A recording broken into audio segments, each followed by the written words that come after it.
Dewa Obat Terkuat. Bab 25. Tak satu pun dari pria yang berdiri di sana berani berbicara.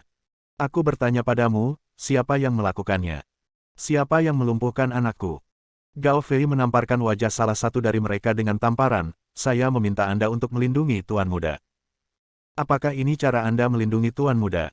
Beberapa pengawal tidak berani mengatakan apapun.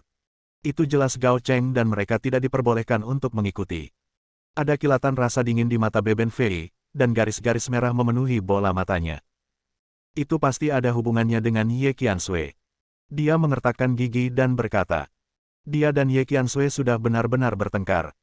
Ye Qiansui tahu betul bahwa dia ingin mendapatkan keluarga Ye. Bagaimana mungkin wanita seperti dia bisa duduk diam dan menunggu kematian? Itu pasti dia. Wanita kejam ini. Beben Fei berkata dengan marah, kamu ingin bertarung sampai mati denganku. Bermimpilah. Kamu hanya akan mati. Dia menoleh dan melihat ke arah pengawal, kalian, lihatlah untukku dan selesaikan. Ya. Pengawal itu segera merespons. Setelah beberapa saat, Beben Fei sedikit tenang. Dia duduk di tepi tempat tidur, menatap Gao Cheng yang tidak sadarkan diri, matanya merah. Sekalipun anak ini tidak kompeten dan mengecewakannya lagi, dia tetaplah putranya. Putra satu-satunya. Bagaimana dia bisa menerima pemukulan seperti ini? Jangan takut. Kudengar ada dokter ajaib di rumah sakit nomor 1 ini, dan dia pasti bisa menyembuhkan kakimu. Beben Fei mengulurkan tangan dan menyentuh wajah Gao Cheng, jangan khawatir, aku tidak akan membiarkan Ye Qiansui pergi, aku juga tidak akan membiarkan semua orang di keluarga Ye pergi.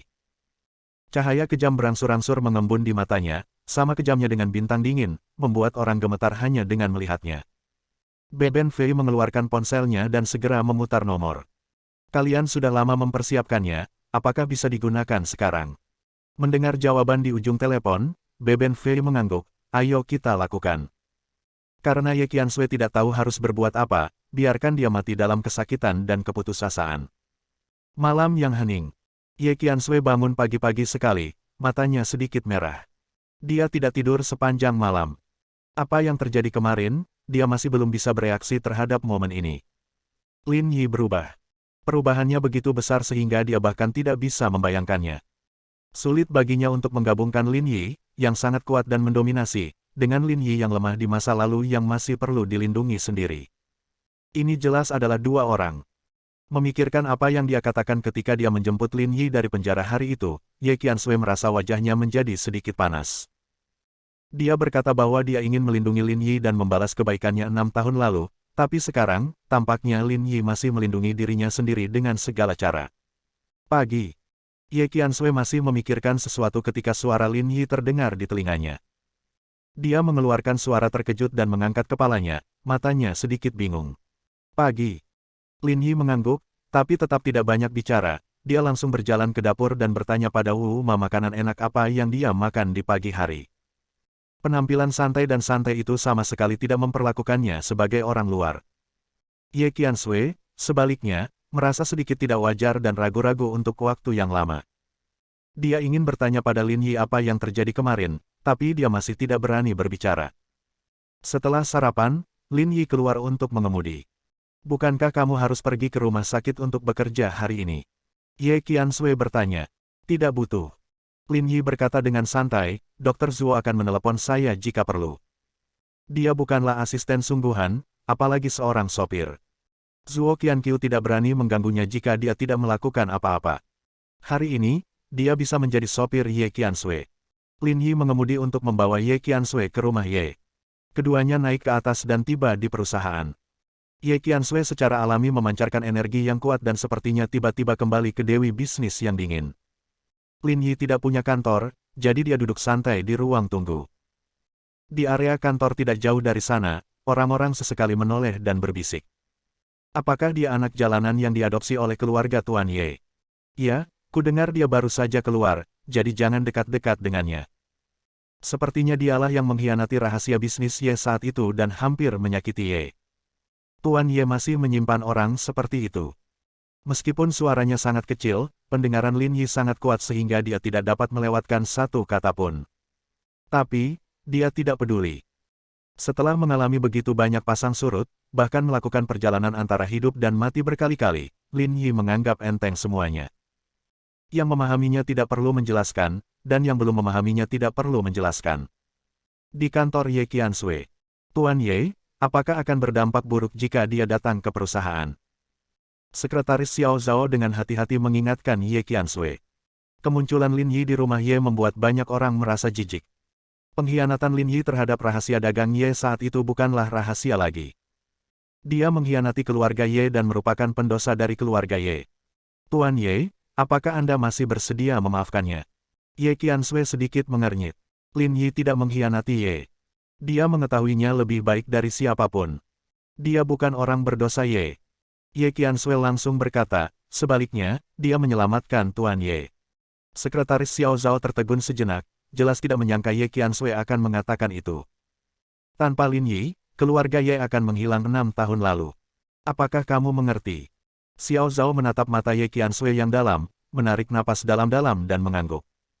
Dia bukan orang bodoh. Dia tidak bisa memahami arti kata-kata Ye Qiansui. Oke, kamu boleh keluar. Jika ada yang tidak punya pikiran, aku bisa mempertimbangkan untuk segera membiarkan dia pergi. Ye Qiansui marah. Dia marah saat mendengarnya, tapi bagaimana dengan Lin Yi?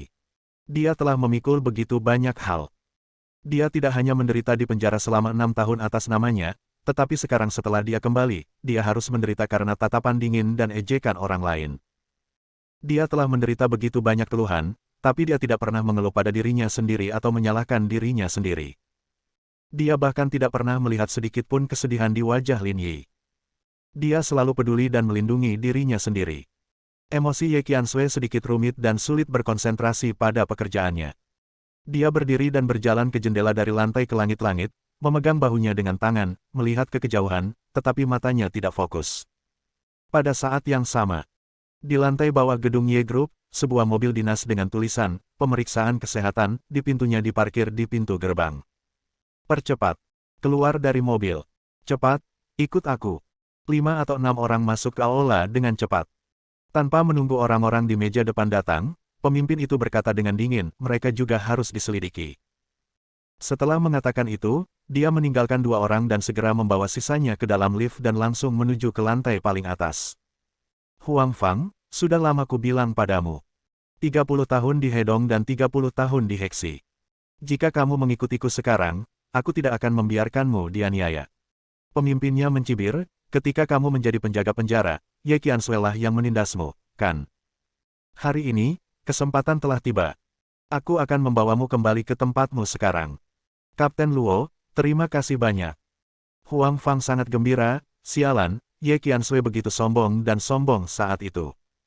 Aku harus menamparkan mulutnya hari ini. Karena Lin Yi, tahanan terakhir, dia dipenjara di penjara kumuh itu selama 2 tahun, dan kemudian dipermalukan oleh Ye Qiansui. Hari ini, dia akhirnya bisa membalas dendam. Kemarin ada yang melaporkan keluarga Ye dengan nama aslinya, dan sekarang kamilah yang menjaga mereka, mengerti? Kapten Luo berkata dengan dingin, sebentar lagi, Ye Qiansui akan diserahkan padamu untuk ditangani. Bab 26. Huang Fang mengepalkan tangannya, tidak menyangka hari ini akan datang begitu cepat. Saat dia dipermalukan oleh Ye Qiansui hari itu, giginya hampir patah. Mengapa Ye Qiansui wanita yang bau? Bukankah dia kaya? Sungguh kentut. Sekarang, aku punya kekuatan di tanganku. Bahkan Ye Qiansui harus tunduk pada dirinya sendiri. Lift terus naik, dan Huang Fang tidak sabar. Dia ingin melihat Ye Qiansui menyenangkannya, meminta maaf padanya, dan memintanya untuk membantu. Ding!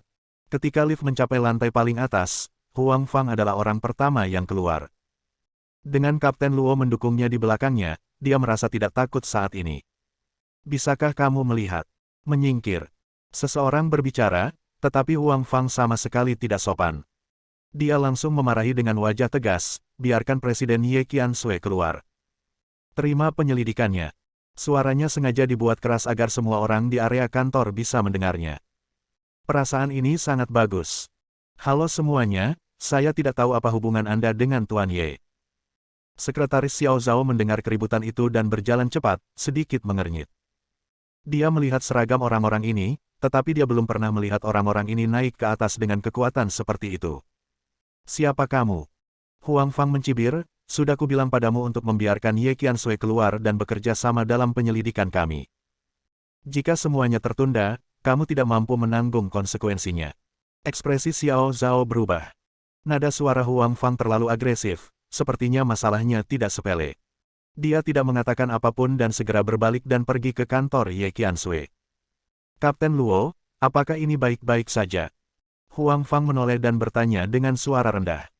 Bersikaplah berani, sekarang kita memegang kuncir mereka, dan dia harus memohon pada kita. Ya, Huang Fang menjadi lebih bersemangat. Setelah beberapa saat, dia melihat Ye Qiansui berjalan keluar kantor. Wanita bau yang sombong dan sombong di hadapannya belum lama ini harus memohon padanya dengan suara pelan hari ini. Menurutmu apa yang harus kamu lakukan ketika kamu datang ke keluarga Ye? Ye Qiansui cukup sopan. Dia tidak pernah menyinggung orang-orang berseragam ini, silakan datang dan duduk di ruang konferensi. Tidak perlu bersikap sopan kepada kami. Huang Fang merasa senang. Benar saja, Ye Qiansui menundukkan kepalanya dan bahkan berbicara dengan sangat sopan. Tuan Ye, jika bisnis Anda berkembang begitu besar, bisakah Anda melupakan hati nurani Anda? Suaranya nyaring, kami menerima laporan tadi malam bahwa produksi farmasi Ye tidak memiliki dokumen hukum yang diperlukan. Kamu membuat obat-obatan secara ilegal. Huang Fang berteriak dengan tegas, Tuan Ye, tahukah Anda betapa seriusnya konsekuensi dari hal ini? Dia menatap Ye Qiansui, memikirkan cara Ye Qiansui memandangnya hari itu. Hari ini, dia akan mengembalikan semuanya. Begitu dia selesai berbicara, orang-orang di area kantor tiba-tiba menjadi gugup. Penggunaan obat-obatan terlarang adalah masalah besar. Jika fakta kejahatannya benar-benar terungkap, Ye Qiansui akan ditangkap. Obat-obatan ilegal. Ye Qiansui mengerutkan kening. Semua prosedur yang diperlukan sudah lengkap, bagaimana bisa hilang? Dia tidak akan membiarkan Departemen Hukum melakukan kesalahan seperti itu, dia selalu mengawasinya. Maaf, dokumen hukum apa yang kami hilang? Dia melirik Huang Fang dan merasa agak familiar, tetapi dia tidak dapat mengingat di mana dia pernah melihatnya sebelumnya. Bagaimana dia bisa peduli pada Huang Fang belaka? Dokumen apa yang hilang? Menurutku Tuan Ye pasti lebih tahu dari kita, bukan? Huang Fang mencibir, jika kamu tidak ingat, kamu bisa ikut dengan kami dan kami akan menyelidikinya. Setelah mengatakan itu, dia mengulurkan tangan untuk meraih Ye Qiansui. Tiba-tiba, sesosok tubuh berdiri di depan Ye Qiansui dan mendorong tangan Huang Fang menjauh. Siapa yang harus kamu hentikan? Huang Fang mengangkat kepalanya dan pupil matanya tiba-tiba menyusut. Jalan antar musuh sempit. Lin Yi. Bajingan ini sebenarnya ada di sini. Oke. Itu hebat. Beraninya keluarga Ye sialan ini berani menghalanginya menjalankan tugas resminya. Hahaha, tangkap mereka bersama-sama. Anda begitu berani dan menghalangi kami menjalankan tugas resmi kami. Sekarang kembalilah bersama kami untuk menyelidikinya. Huang Fang sangat bersemangat. Mereka benar-benar musuh di jalan sempit. Ye Qiansui dan Lin Yi sama-sama ada di sini, jadi mereka tidak beruntung. Dia akan mengambil tindakan. Bentak. Suara tajam terdengar di area kantor. Semua orang terdiam, seolah mencari sumber suara, ingin melihat wajah siapa yang ditampar itu. Huang Fang tercengang dan tidak bereaksi sama sekali, namun rasa terbakar di wajahnya membuatnya langsung terbangun. Kamu berani memukulku. Dia menatap Lin Yi di depannya, tercengang. Lin Yi berani mengambil tindakan dan memukul dirinya sendiri. Apakah aku harus memilih tanggal untuk mengalahkanmu? Lin Yi berkata dengan ringan. Kamu ingin mati. Huang Fang menjadi marah. Ketika dia menjadi penjaga penjara, dia tidak pernah menderita kerugian seperti itu. Dialah satu-satunya yang menindas orang lain. Dia mengangkat tinjunya dan hendak memukulnya. Bentak. Tamparan lagi. Bahkan lebih tajam dan menusuk telinga dari sebelumnya. Bahkan terdengar sedikit gema di area kantor. Di sisi kiri dan kanan wajah Huang Fang, tiba-tiba muncul 2 sidik jari 5 jari yang simetris. Jika kamu berani menyentuh sehelai rambut pun di tubuh Qiansui, kamu tidak akan bisa pergi hari ini. Mata Lin Yi langsung memancarkan aura pembunuh yang mengerikan. Udara di sekitar seakan langsung mendingin, seolah-olah ada yang tiba-tiba menyetel AC ke suhu paling rendah. Ye Qiansui tercengang. Itu bukan karena Lin Yi tiba-tiba mengambil tindakan terhadap orang-orang yang melewati seragam itu, tetapi karena apa yang dikatakan Lin Yi. Dia melindungi dirinya sendiri. Lindungi diri Anda tanpa mempedulikan konsekuensi apapun. Bahkan sekretaris Xiao Zhao dan karyawan lainnya pun tercengang. Pemberontakan. Pemberontakan. Apakah kamu akan memberontak? Mata Kapten Luo membelalak saat melihat salah satu anak buahnya dipukuli. Ini adalah pertama kalinya dia menemui hal seperti itu selama bertahun-tahun. Rakyatnya dipukuli. Bawakan semuanya kembali padaku. Dia bersumpah untuk membunuh Lin Yi dan meminta Lin Yi berlutut di tanah dan memohon pengampunan mereka. Begitu dia selesai berbicara, beberapa orang di belakangnya hendak mengambil tindakan. Pada saat ini, ponsel Ye Qiansui berdering. Dia sadar kembali, melihat nomor itu, dan segera menjawab, Direktur Liu. Itu adalah telepon Liu Qing. Dia memesan kamar hotel dan memberitahu Ye Qiansui. Berikan teleponnya kepadaku. Lin Yi mengulurkan tangannya, dan Ye Qiansui tertegun sejenak. Tanpa bertanya atau menolak, dia menyerahkan telepon kepada Lin Yi. Direktur Liu, saya Lin Yi. Lin Yi berkata langsung, pada siang hari, aku khawatir kami berdua tidak bisa makan malam bersamamu. Orang-orang Anda akan membawa kami pergi untuk penyelidikan sekarang. Kami akan bertemu di ruang investigasi Anda, atau Anda datang sekarang. Setelah mengatakan itu, Lin Yi menutup telepon, masih kuat. Meskipun di ujung telepon itu adalah Liu Qing. Kapten Luo sedikit terkejut ketika mendengar kata-kata Direktur Liu. Kamu berkecimpung dalam industri medis, jadi tidak dapat dihindari bahwa dia harus berurusan dengan Departemen Kesehatan. Mengenal Liu Qing adalah hal yang wajar, tetapi Liu Qing terkenal karena tidak suka berurusan dengan pengusaha. Tapi barusan Lin Yi berkata lagi, Liu Qing mengundang mereka makan malam. Panggil gertakanmu. Direktur Liu. Huang Fang menutupi wajahnya dan mengertakkan gigi, kalian benar-benar pandai berakting. Apakah kalian pantas mengenal Direktur Liu? Kapten Luo, jangan percaya mereka, bawa mereka pergi. Bersambung.